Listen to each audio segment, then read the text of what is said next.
My husband betrayed me through cheating with a younger mistress. But my evidence exposed his lies and karma left him begging me to take him back. My husband, James, of 15 years, handed me divorce papers yesterday, calling me a useless wife before telling me he's moving in with his mistress. He was so confident I'd fall apart without him. I'm still in shock, but I need to get this off my chest. I should have seen it coming. Looking back, the signs were there, but you never want to believe the person you've built your whole life with could change so drastically. Or maybe they were always like that, and you just didn't want to see it. It started with small things. James got really into fitness about 8 months ago. He started going to F45 every morning at 5 a.m., bought all new clothes from Lululemon, and was constantly checking his Apple Watch stats. I was happy for him. We're not getting any younger, and health is important. He even got me a Peloton for Christmas, though he made sure to remind me every week how much it cost and how I barely used it. Then came the late nights at work, the weird texts he'd quickly hide when I walked by, the new cologne from Sephora that he got as a free sample. He started making comments about how I should put more effort into my appearance, suggesting I try those viral skincare products from TikTok or get Botox like everyone else. Mind you, I take care of myself just fine. I'm just not interested in dropping hundreds on La Mer creams or whatever's trending on Instagram. Yesterday, I was folding laundry when I found a receipt from Tiffany & Company in his pocket. We're not rich. We shop at Target and drive a 2018 Honda. A Tiffany receipt set off major alarm bells. When I checked our joint account, I nearly had a heart attack. There were multiple withdrawals to an account I didn't recognize, and our savings had been slowly draining over the past 6 months. I waited until he got home, receipt in hand. Instead of the usual excuses or gaslighting I expected, he just laughed. Actually laughed. Then he went to his home office, came back with an envelope and tossed it on our coffee table. I was going to wait until the weekend, but since you're being nosy, here you go, he said, smirking like he'd just won something. My lawyer says it's a generous offer, considering you've contributed basically nothing to this marriage. I sat there staring at the divorce papers while he continued talking about how his new girlfriend, Aurora, actually takes care of herself and has ambition. Apparently, she's some fitness influencer he met at F45 with 50,000 followers on Instagram, and she's going places. Meanwhile, I'm just the wife who supported him through his early career, handled all our housework and put my own ambitions on hold because he said his job should come first. The worst part? He's been planning this for months. He already has an apartment with her in one of those luxury complexes downtown. The Tiffany receipt? A promise ring. He actually used our joint savings to buy his mistress jewelry. Let's be realistic, he said. You can barely work the Netflix app without my help. You'll be calling me within a week, begging to work things out. I'm actually doing you a favor, teaching you to finally grow up. I didn't cry. I didn't scream. I just sat there watching him pack his suitcase with all his expensive new clothes. He took his iPad, his gaming console, and even the good coffee maker, leaving me with the cheap one. After he left, I opened my laptop and started going through our accounts. I found out he's been moving money around since January. I discovered credit card statements for restaurants and hotels I never knew about, and even found a Venmo history that made me sick to my stomach. I called my sister Vivian, and she came right over. We stayed up all night going through papers and making lists. This morning I called in sick to work and made an appointment with a divorce attorney. I also froze our joint credit cards, something I learned was possible from a random TikTok video, ironically. It's been 24 hours. My phone shows 23 missed calls from him. The first voicemail was angry, the second was threatening, and by the 10th, he was practically begging me to talk about this rationally. One first update: thank you everyone for the support on my last post. I'm still trying to process everything, but some things have happened that I need to get off my chest. I've spent the last week staying at my sister Vivian's place, sleeping on her couch actually. She has a kid, and the guest room is full of toys. I'm not complaining though. It beats being alone in that house right now. The first reality check hit when I tried to order something on Amazon. My card got declined for a $30 purchase. I called the bank, and that's when things started unraveling. Turns out, James had been moving money around. Not huge amounts that would have caught my attention, but steady transfers of $200 or $300 every couple of weeks. Always labeled things like car maintenance or home repairs. Real basic stuff I wouldn't question. Looking at it now, I feel kind of stupid. We've had separate accounts since we got married. His idea said it was more practical, but I trusted him with the joint savings. That's where most of my paychecks went, building our future, he called it. Yeah, right. I found out he's been taking Aurora to all these fancy places. Not super expensive, but definitely more than we usually spend. Like that new fusion restaurant downtown where appetizers are $15 each. Meanwhile, he'd complain when I'd spend $50 at Target on household stuff we actually needed. The weird part? When I was going through our papers, amazing how much stuff you accumulate in 15 years, I found receipts from places I've never been to. Small things, coffee shops near her apartment, movie tickets from dates I wasn't on. He wasn't even trying to hide them well, just stuck them in a drawer with all our other paperwork. Vivian's been helping me sort through everything. She works at a bank, so she knows what to look for. Classic financial abuse, she called it, though that term feels too dramatic for what happened to me. I just feel dumb, like I should have noticed sooner. The most bizarre thing happened yesterday at Walmart. I was getting some basic stuff, toothpaste, shampoo, and ran into James's cousin, Mateo. Instead of being awkward, he actually helped me pick out a cheap printer for scanning documents. He told me James had done similar stuff to his high school girlfriend. Would have been nice to know that 15 years ago, but whatever. James keeps calling, not as much as before, down to maybe 5 or 6 times a day now. The messages switched from angry to weirdly concerned. Just worried about you handling the bills, he texted yesterday, as if I haven't been paying my own phone bill this whole time. Aurora sent me a message on Facebook. Nothing dramatic, just a "we should talk sometime." I left her on read. What's there to talk about? She knew he was married. She's not some innocent victim here. I met with a divorce attorney yesterday. Nothing fancy. Found her through a women's support group on Facebook. She seemed concerned about some of the financial stuff, especially when I showed her how he'd been moving money around. She said we need to act fast to prevent him from hiding more assets. The biggest shock came when I finally logged into our old shared email account. I found confirmation emails for a credit card I didn't know about. Not some high-limit card, just a basic Capital One card with a $3,000 limit. But he'd been using it for months, mostly at restaurants and gas stations near her place. I had to laugh when I saw charges from Planet Fitness on there. He'd been telling me he was going to that expensive F45 gym, probably to impress her. Guess the fitness influencer girlfriend wasn't bringing in as much money as he pretended. Today, I opened my own bank account, just a basic checking account at Chase. The lady at the bank was super helpful, showed me how to use their app and everything. It's not rocket science, despite what James always said. Oh, and I finally figured out why he always insisted on handling the Netflix account. I found out he had a separate profile set up that he'd watch with her. Real classy, James. Edit 1, thanks for all the advice about freezing credit. Already done. Turns out it's pretty simple. Edit 2, yes, I'm documenting everything. I have a folder on my phone full of screenshots. Edit 3, for everyone asking, no, I haven't responded to either of them. My lawyer says to keep it that way. Edit 4, some of you are suggesting I expose Aurora on social media. I'm not interested in drama. Just want to get through this with my dignity intact. Second update, quick update because this week has been wild. Remember how James was so sure I'd fall apart without him? Well, karma had other plans. It started when I finally landed a job at a local company. Nothing fancy, basic customer service stuff, $16 an hour. But here's the thing. The office is in the same building as one of James's biggest clients, the ones he's always trying to impress. I didn't plan this, just saw the job on Indeed and applied. First day at work, guess who I run into in the elevator? James, wearing his important meeting suit, the one he maxed out our Nordstrom card for, with Aurora trailing behind him like a lost puppy. His face when he saw me in work clothes carrying my new laptop bag? Priceless. Aurora just stood there awkwardly, probably wondering why her successful boyfriend suddenly looked like he'd seen a ghost. But here's where it gets good. Remember how James always handled our finances because I was too scattered to understand them? Turns out, my new manager, Matthew, actually likes how detail-oriented I am. He asked me to help organize some spreadsheets for the office while I was learning Excel. Thanks, YouTube tutorials. I started applying those same skills to organizing all the evidence of James's financial shenanigans. The best part?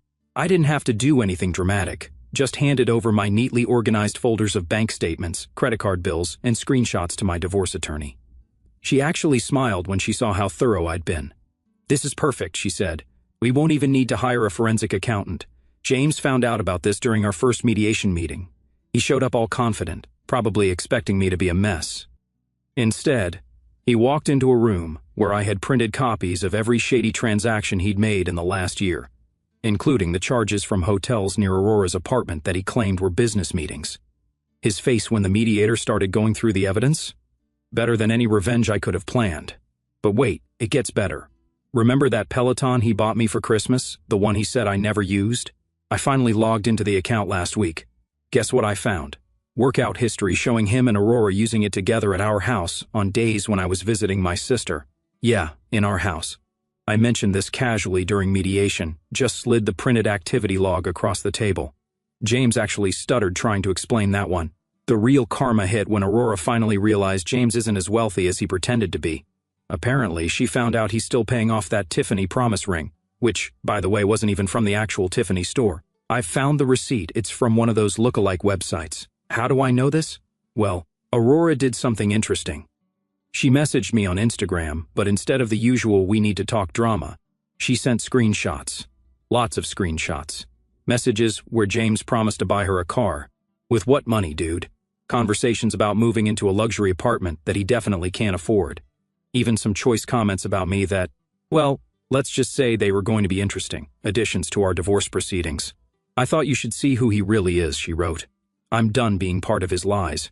I didn't respond, just forwarded everything to my attorney. Professional revenge is so much better than drama. The cherry on top? James's mom called me yesterday. Turns out she's been watching this whole thing unfold in our small town's gossip circle. She apologized for enabling his behavior all these years and then dropped a bombshell. James got fired from his job. Not because of me. Apparently, he'd been inflating his expense reports for months. All those fancy dates with Aurora? He was charging them to his company card. I'm not going to lie. Part of me wanted to post all this on Facebook, share the screenshots, make him feel as humiliated as I did when he called me useless. But you know what? I didn't have to. He's doing a perfect job of destroying his own reputation all by himself.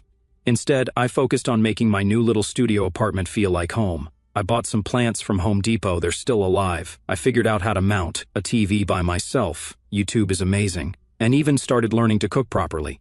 Turns out, I'm not actually hopeless in the kitchen like James always said. The best revenge? When he created yet another new Instagram account to message me, I didn't even feel angry. I just marked it as spam and went back to watching my YouTube cooking tutorial. And third update. Remember how I mentioned James got fired for expense report fraud? That was just the beginning. It started last Tuesday when I was getting coffee at Starbucks before work. I overheard two people at the next table talking about someone who got caught charging personal expenses to company accounts. I didn't think much of it until I heard James's name. Turns out he hadn't just been charging those dates with Aurora to his company card. He'd been running the scheme at his last 3 jobs. How do I know? Because Aurora, of all people, started talking. And not just to me, to everyone. See, after James got fired, he couldn't keep up with all the promises he'd made to her. No more fancy dinners at Cheesecake Factory. No more shopping sprees at Lululemon. No more weekend trips to nearby cities. The final straw? He couldn't make the payments on that fake Tiffany ring. Yes, I still can't believe he bought a knockoff. Aurora didn't just get mad, she got methodical. Remember all those expense reports James was faking? She had photos, lots of photos. Apparently, he used to brag to her about how clever he was, showing her all his tricks for gaming the system. She'd saved everything in her Google Photos, thinking it was impressive that her boyfriend was so smart with money. Last week she made a TikTok, nothing dramatic, just a story time about dating a guy who turned out to be a fraud. She didn't use names but included glimpses of those receipts. The video went viral in our local circle. James's old co-workers recognized the expense report format. Meanwhile, I had my own little victory. Remember that joint Amazon account he kept trying to get back into? I found out he'd been using it to buy gifts for Aurora while we were still together. So, I did something petty but satisfying. I returned everything that was still within the return window. The money went back to my card since I was the original purchaser. The best part? He didn't even notice until Amazon sent him those return-processed emails. By then, all the stuff he'd bought Aurora was back in Amazon's warehouse, and the refunds had already cleared. But here's where it gets really good. Yesterday, I was at Target picking up some storage bins, trying to organize my new place, when I ran into James's sister, Katie. Instead of being awkward, she actually hugged me and spilled some tea. James had been borrowing money from their parents, claiming it was for investment opportunities. Turns out, he was using it to maintain his fake lifestyle with Aurora. His parents found out about this during a family dinner last weekend. How? Because Aurora's TikTok had made its way to his mom's Facebook feed. There was apparently a huge scene at Olive Garden of all places. James's dad was so angry he actually took back the spare key to their house. James's reaction to all this? Total meltdown. He started messaging everyone, trying to do damage control, made new Instagram accounts to harass Aurora, kept calling his old job trying to explain, even showed up at his parents' house at midnight begging them to understand his side. The karma train wasn't done, though. Remember how he always insisted on managing our shared cloud storage because I was too disorganized? Well, I finally logged into it last week to download some old photos. I found a folder full of screenshots of his conversations with Aurora from when they first started dating, including some choice messages about their plans for after he left me. I didn't even have to do anything with them, just forwarded everything to my divorce attorney. She actually laughed and said, "This is making my job very easy." But the absolute peak of all this? Aurora made a follow-up TikTok yesterday.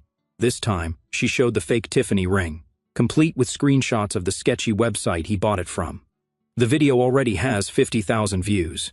James tried to come to my workplace to talk about all this. Reed begged me to help fix his reputation. Security didn't even let him in the building. Apparently, his scene in the lobby is now on our office's security camera greatest hits. I did something kind of petty yesterday. Changed all our streaming passwords one by one, while watching his Ring camera notifications blow up as he tried to access each account: Netflix, Hulu, HBO Max, even his precious ESPN Plus. By the third notification, I was actually giggling. His dream car, that Tesla Model 3 he leased to impress Aurora, way above our budget by the way, got repossessed this morning from the parking lot of the Motel 6 where he's been staying since Aurora kicked him out of their apartment. I watched it all happen from the Dunkin' drive-thru across the street. I didn't plan to be there, just stopped for coffee on my way to work. Sometimes the universe just hands you these moments. Edit 1, yes, I'm still keeping copies of everything for the divorce proceedings. Edit 2, no, I won't share Aurora's TikTok username. This isn't about creating more drama. And fourth update, I wasn't planning on writing another update, but some things happened recently that feel like a proper ending to this story. It's been 6 months since James left, calling me his useless wife. The divorce is finally official. No dramatic courtroom showdown, just paperwork and lawyers in a bland office. James looked rough, wearing the same Nordstrom dress shirt he used to brag about, but now it's wrinkled and a bit tight. Seems like his fitness influencer lifestyle with Aurora didn't last. Here's where it gets interesting. Remember all those expense reports he was faking? His company didn't press charges or anything dramatic. They just did the corporate equivalent of a shrug, withheld his last paycheck and bonuses, blacklisted him from future employment, and moved on. Turns out big companies don't like public drama any more than necessary. Aurora left him last month. Not with a bang or viral TikTok, she just moved back to her parents' place in the suburbs. Apparently, life gets less exciting when your boyfriend can't afford Cheesecake Factory dates anymore. She tried messaging me on Instagram to explain her side, but I just left her on read. Some things don't need closure. James is now renting a room in a shared house across town. His Tesla got repossessed, no surprise there. And he's driving a beat-up Honda, the same kind of car he used to mock me for wanting to buy because it was too basic. I'm still at my customer service job but got a small raise, $5 per hour. It's not life-changing, but it's something. I learned how to do my own taxes through TurboTax. Turns out, it's not the complicated mystery James always made it out to be. I had an awkward but revealing run-in with his mom at Target last week. She was buying storage bins in the same aisle as me. Instead of avoiding each other, we actually talked. She told me James tried to borrow money from them, but they refused. He needs to grow up, she said, then helped me pick out some cheap but nice-looking throw pillows for my studio apartment. The apartment's finally feeling like home. I got some plants from Home Depot. 2 out of 3 are still alive. I learned to cook basic meals through HelloFresh and started going to Planet Fitness on weekends. Nothing fancy, just normal life stuff. James still tries to contact me through new Instagram accounts, usually when he's been drinking. Mostly stuff like, "You'll regret this," or "You can't make it without me." I just block and delete. The funny part? I found his old password list in our shared Google Drive. Yes, he kept it in a document literally named Passwords. I didn't do anything with it, just forwarded it to his sister Katie so she could tell him to change everything. I met a guy named Matthew at work. Nothing serious, we just have lunch in the break room sometimes. He's also recently divorced and gets why I'm not ready for anything real. But here's the real kicker. Last week, while getting coffee at Dunkin', I overheard some guys from James's old office talking. Turns out, he's been calling and emailing, trying to get his job back, even showed up in the lobby once. They didn't even bother calling security, just let him stand there until he got tired and left. His new life isn't exactly what he planned. No more fancy gym membership, he works out at the same Planet Fitness as me now. We awkwardly avoided each other in the parking lot once. Aurora's back on dating apps. His important business contacts don't return his calls. Meanwhile, I'm doing all the things he said I couldn't. Paying bills, fixing minor house problems, managing my own budget. Nothing extraordinary, just regular adult stuff that he convinced me was beyond my capabilities. I found our old wedding photos while cleaning last weekend.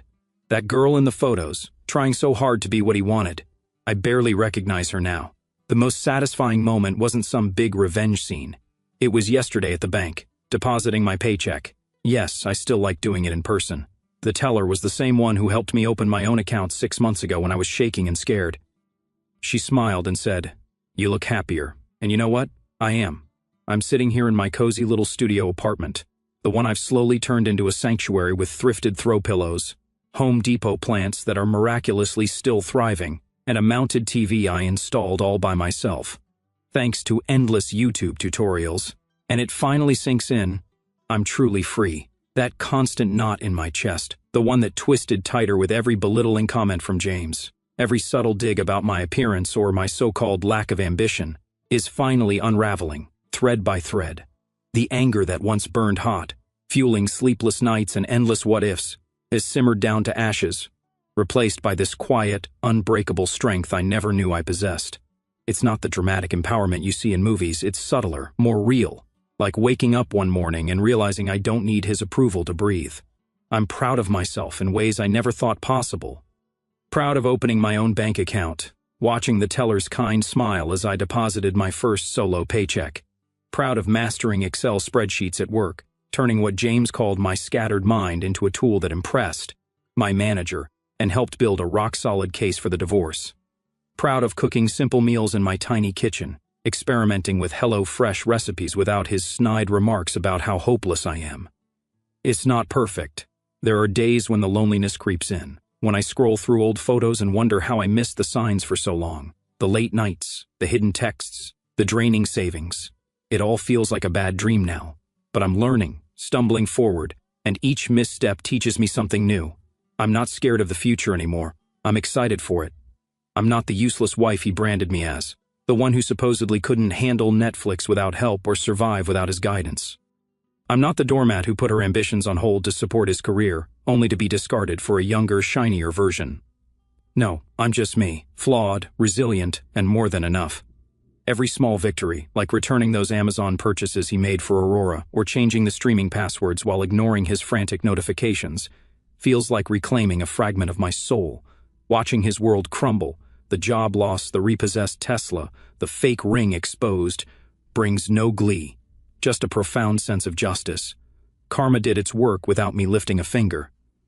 Now, as I sip coffee from my mismatched mugs, planning my next Planet Fitness workout or a quiet lunch with Matthew from work, I realize I'm not just surviving the wreckage, I'm thriving in the rebuild. Life isn't about revenge or proving him wrong anymore. It's about me, my growth, my peace. And that, honestly, is the sweetest victory of all.